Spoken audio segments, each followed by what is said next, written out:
Pour la plupart des spécialistes, l'Atlantide reste cette fable moraliste, une simple fiction sans fondement historique.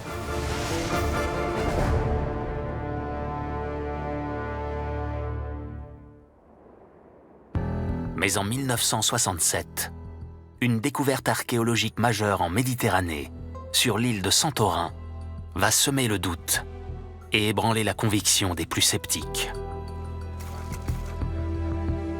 Cette année-là, l'archéologue grec Spyridon Marinatos révèle au monde les vestiges d'une ville antique datant de l'âge de bronze.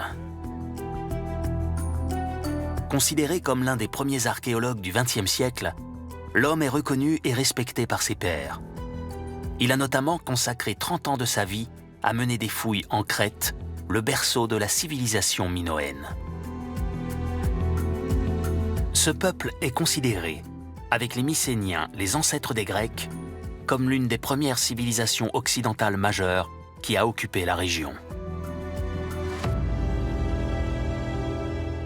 À l'âge de 60 ans, après une carrière très brillante, Spyridon Marinatos décide de se concentrer sur l'effondrement des Minoens, ce qui l'amène à Santorin.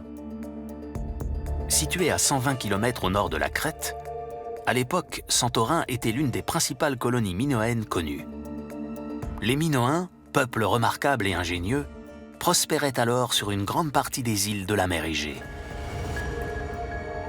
Ils s'y étaient installés à partir de 2700 avant Jésus-Christ, bien avant la Grèce classique de Platon ou la période romaine.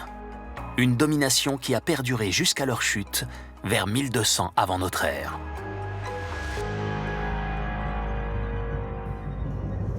En arrivant à Santorin, Spyridon Marinatos cherche à prouver son intuition. Pour lui, les Minoens ont disparu suite à l'éruption du volcan Terra, l'ancien nom donné à l'île de Santorin. Vers 1600 avant Jésus-Christ, cette île va exploser puisque c'est une île volcanique. Cette explosion va créer un tsunami absolument formidable qui va ravager les rives d'une partie du monde grec de l'Antiquité. Et le volcan va complètement détruire l'île en créant une caldeira, c'est-à-dire qu'il ne va rester que les berges de l'île de Terra, qui est l'île de Santorin aujourd'hui, avec un énorme trou au centre. On pense que ce cataclysme aurait pu porter un coup à la civilisation minoenne qui était alors à son apogée à cette époque. L'éruption du volcan Terra est sans aucun doute l'une des plus grandes éruptions de tous les temps. Elle a libéré un panache de cendres de 30 km de hauteur, et de nombreuses structures ont été ensevelies sous une épaisse couche de cendres.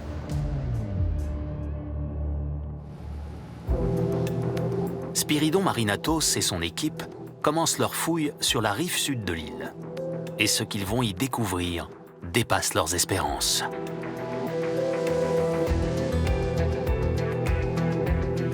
En seulement quelques heures, les premiers vestiges d'une ville ensevelie sont mis au jour. Son nom, Akrotiri. L'ancienne cité minoenne se trouve sous plusieurs mètres de dépôts volcaniques à 18 mètres sous le niveau de la mer. Ainsi enveloppée dans son linceul de cendres, elle dévoile des infrastructures en parfait état de conservation.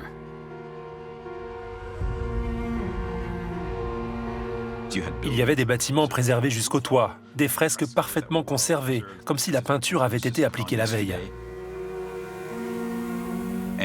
On a même retrouvé des meubles en bois, des lits, des tables, et beaucoup de petits objets du quotidien en très bon état.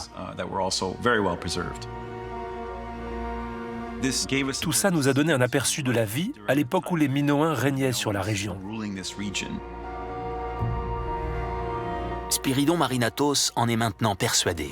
Akrotiri et le reste de la civilisation minoenne ont disparu brutalement quand le volcan Terra s'est réveillé. Il n'en fallait pas plus aux archéologues pour faire le rapprochement avec la fin d'une autre civilisation, jamais découverte à ce jour, les Atlantes. Il faut bien se rappeler que jusqu'à une époque relativement récente, les gens pensaient que la ville de Troie était un mythe. Et pourtant, grâce à des fouilles archéologiques, au développement de la technologie et de la science, on a réalisé que ce que nous pensions être des mythes pouvait en fait s'avérer être vrai.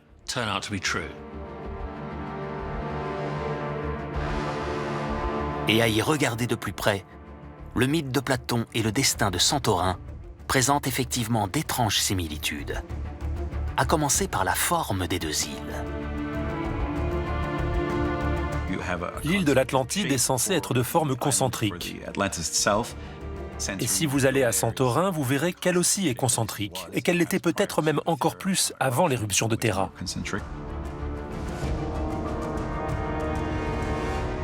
Il y a 3500 ans, Santorin présentait certainement cette topographie. Son imposant cratère trônait en son centre. Mais après l'éruption du volcan, vers 1600 avant Jésus-Christ, la majeure partie de l'île a fini par s'effondrer et sombrer sous la mer. Santorin se trouve en outre dans une zone géographique connue de Platon et de ses contemporains.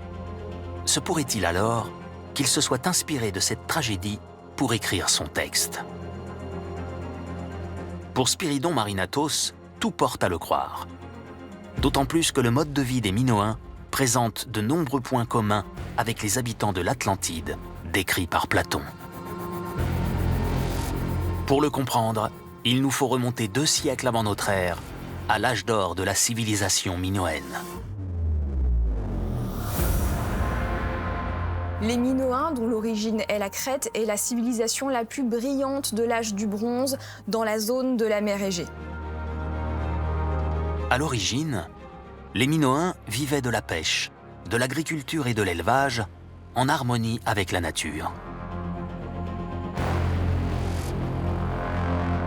Mais peu à peu, ils commencent à construire des villes et de grands palais magnifiquement décorés de statues et de fresques. En témoigne le somptueux palais de Knossos, l'un des trésors de cette civilisation. Tout comme les Atlantes, les Minoens honorent dans leurs temples les mêmes dieux. Le nom minoen provient de Minos, un roi mythique qui régnait sur la Crète. Il possédait un minotaure enfermé dans un labyrinthe. Et ce minotaure était en fait le fils de Poséidon. Et Platon nous dit d'ailleurs qu'il était l'un des dieux, voire même le plus grand des dieux, vénéré par les Atlantes.